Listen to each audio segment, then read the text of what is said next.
What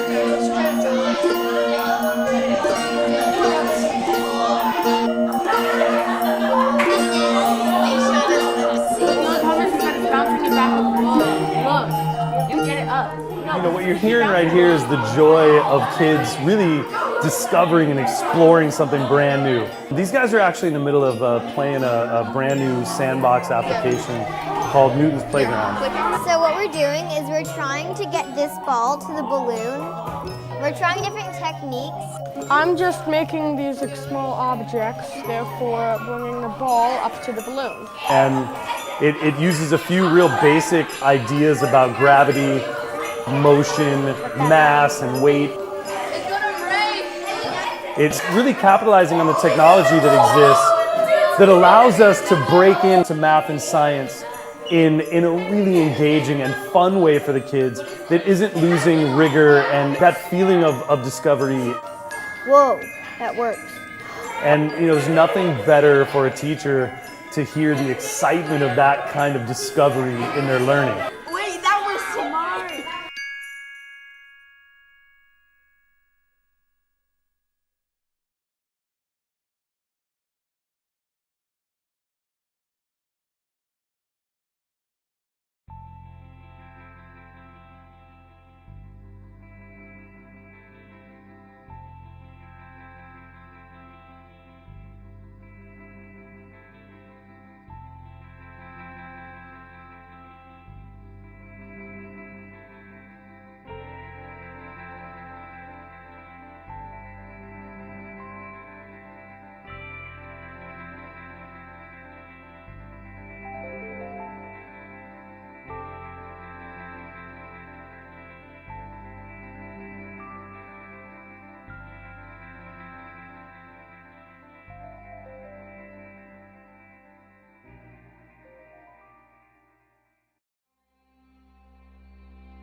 Hello everyone, this is Matthew Small.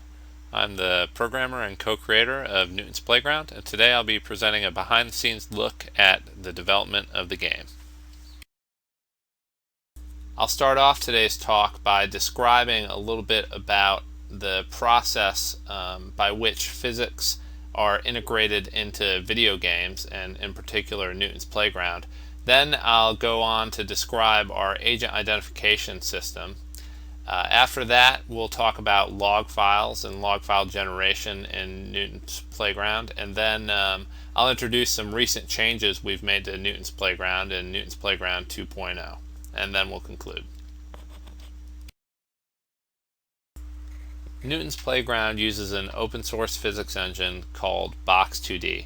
A physics engine is a piece of software that integrates with a video game to simulate the movements and interactions between physical bodies in a virtual world. To begin integrating a physics engine with a video game, we define physical parameters of the virtual world such as gravity, mass, and friction, and then we define the initial bodies that will exist in that world. Since it's a 2D simulation, these take the form of shapes such as circles and polygons. We then pass these parameters and shapes into the physics engine so that it can begin simulating our world. And it does this by simulating one interval of time at a time. So as it steps through time, these time intervals, it outputs position and rotational information of all these bodies to the video game. Now, these bodies may represent things like the ball or brush strokes in the video game, and by having this position and rotation information, the video game can render the position and rotation of these bodies to the screen, and the player can then play the game. As the player plays the game, he inputs new information into the video game, which some of that information might create shapes that are then input into the physics engine. Thus, there's a feedback loop where the physics engine is constantly getting new shapes from the player and simulating the interactions between those shapes and the existing physics environment. Here we have a video of Newton's Playground on the left, where a player is solving a puzzle by using a lever. On the right, we see the underlying physics representation. As the player draws on the game surface, a series of points is input into the game. Once the player releases the mouse button, those points undergo a line simplification to create simple lines from those points, and then we input rectangles into the physics engine based on those lines. So as you can see, everything on the screen besides the ball in the physics representation is actually just a rectangle attached to a simulated physics body. The fishes and the stars are static bodies, whereas what the player draws becomes a dynamic body that the physics engine then simulates. This brings us to one of our primary research goals, which is measuring a player's physics competency while playing Newton's Playground. The process is supposed to go something like this. We start out with well-defined evidence-centered design observables that are indicators for various areas of knowledge regarding physics. We then pass all those observables into a Bayes net, and the Bayes net is tuned and at some point outputs the probabilities related to a player's understanding of physics principles. So the problem is that we have this very raw physics engine data, such as object position, object shape, and object collisions, and there's a gap between that raw physics engine data and the well-defined evidence-centered design observables. So how do we create these observables? How do we measure physics competency from this raw physics data? In come the agents of force and motion that try and describe what's going on in the game's physics world in terms of how the player is moving the ball to try and solve the level. This is much more descriptive than the raw physics data that just describes position and rotation and various other physical attributes of the objects. And it also hints at the player's intentions. They were trying to use a lever. They were trying to use a springboard, which is huge as far as identifying their knowledge of physics concepts. So we have four primary agents that we use to identify what the player is doing, and that's ramp, lever, pendulum, and springboard. But how do we identify them? We still have a problem of combining low-level data output by the physics engine into high-level actions made by the player, or agents of motion.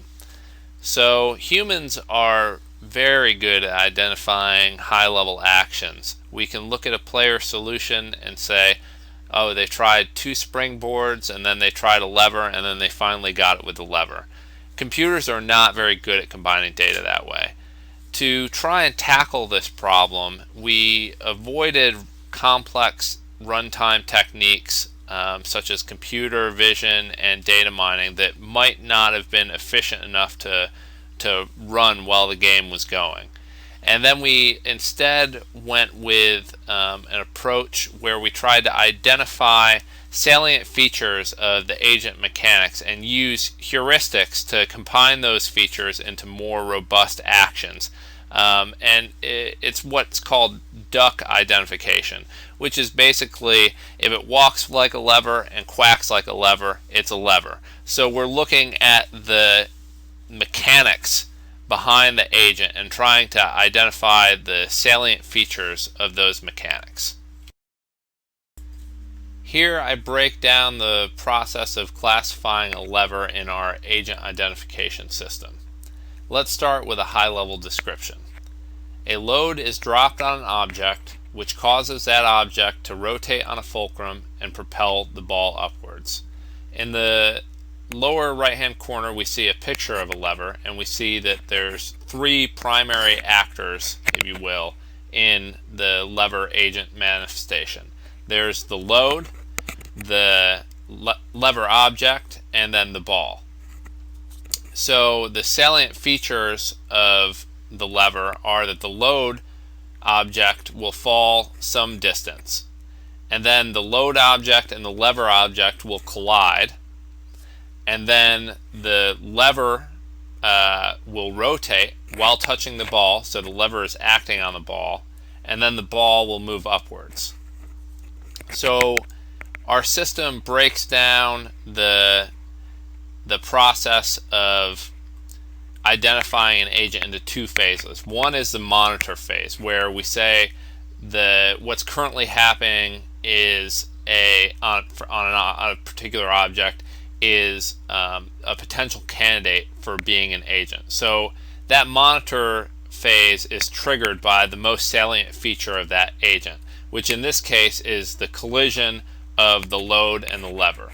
So the trigger for monitoring in this in the lever identification is that 2 objects collide, and one object, or the lever object, has been relatively still, so it hasn't moved more than 2% of the screen width in the last couple seconds.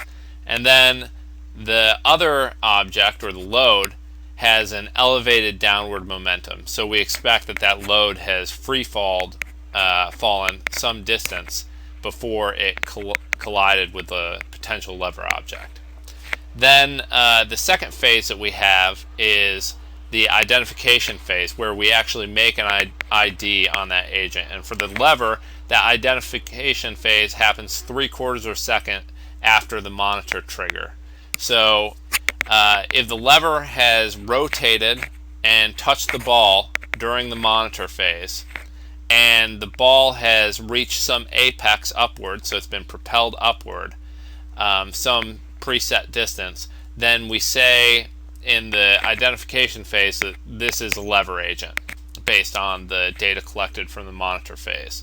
Otherwise, if those criteria are not met, then we can say that this was not a manifestation of a lever agent. This table shows the monitor phase triggers and identification criteria for all 4 of our primary agents of motion that we're trying to identify in Newton's Playground. I'm not going to go over the whole table, but I will point out another agent of motion, pendulum strike. So we see that the monitor trigger for pendulum strike is just that an object collides with the ball. So an object just touches the ball, and we consider going into the monitor phase.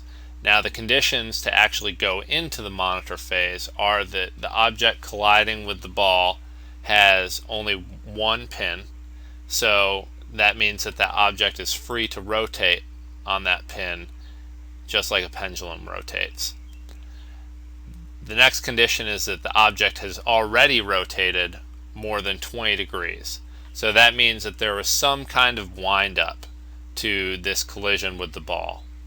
And then lastly, the object has a non-zero rotational velocity, which just means that there was a wind up and the pendulum-like object is still moving. So if those criteria are met, then we move into the monitor phase for pendulum strike. During the identify phase for pendulum strike, which happens 3/4 of a second after the monitor phase started, the only condition that has to be met for the event to be considered a pendulum strike is that the ball has to have moved moderately since the monitor trigger. So the ball would have had to move more than 15% of the screen width to prove that the pendulum strike actually had an effect on the ball and moved the ball forward, up, down, left, right, some distance. The rest of the agents, ramp and springboard, work similarly to lever and pendulum strike. Now that I've discussed our approach to solving some of the challenges associated with gathering data points for our ECD physics model, I'll talk a bit about how we log that data and data for our other ECD models from the game. So we log the game data in JSON format, which is similar to XML, and you can think of it as kind of a human readable XML that's just as easy to parse as XML, but also has the benefit of being fairly easy to just look over in its raw form, whereas XML can be a little bit cumbersome to actually navigate with the eyes. So for our FSUS study, we had two types of log files that were generated. We had replay logs that were created for each solution attempt and contained information needed to basically replay a level into Newton's Playground and watch the solution attempt as though it was being played live. So that's information like drawing, erasing, and other events that the user performs in the game that have an impact on the game environment. So then the session logs were created for each player session of gameplay, and they contain summary data that's very close to the ECD observables we were looking for. And the idea is that we would log just basically a summary of their play for each level, for each puzzle attempt throughout that session, and then have data that was very close to the ECD model that we're going to plug that into. Here's a little closer look at the replay log, and as we can see, it's pretty bare bones. It really just contains the essential data needed to play back the user's actions into the game engine and render a replay. So the first event is a nudge, and it gives when the game clock value at the end of the nudge, which was that's in milliseconds, so it's 7.6 seconds, and then it gives the physics engine tick, or how many time intervals the physics engine had been through at that point, which is 1392. And the last feature of this nudge event is reverse. So was it a forward nudge or a reverse nudge? And in this case, it was a forward nudge, or to the right. And then we have a draw event and an end level event. And there are other events that we are contained in the replay log, but they basically are very similar to this, where they just give the bare essentials that are needed to recreate what the player did later on. Here's a little closer look at the session log, and as we can see, it has a summary of the data that is collected for the user over time. This is just one level attempt here that's shown, and we have a time stamp of when they started the level, which is 12.16 seconds into the gameplay, and then we have the path of the level, so what level were they playing, the time it took them to play the level, 130 seconds, and then the amount of time they were paused, 1.5 seconds, and so on and so forth. So this data is really meant to summarize events that are interesting to our ECD models. So to summarize the logging, it's very much an ECD style of logging. We only log the data points we need for our ECD models. The replays are really just meant to replay, and the extra data that we might glean from them might just be a bonus. And the session logs will closely mirror our ECD observables. So I'd make a special point of pointing this out because we'll see a big difference going into the affect and engagement project and some of the changes we've made to Newton's Playground.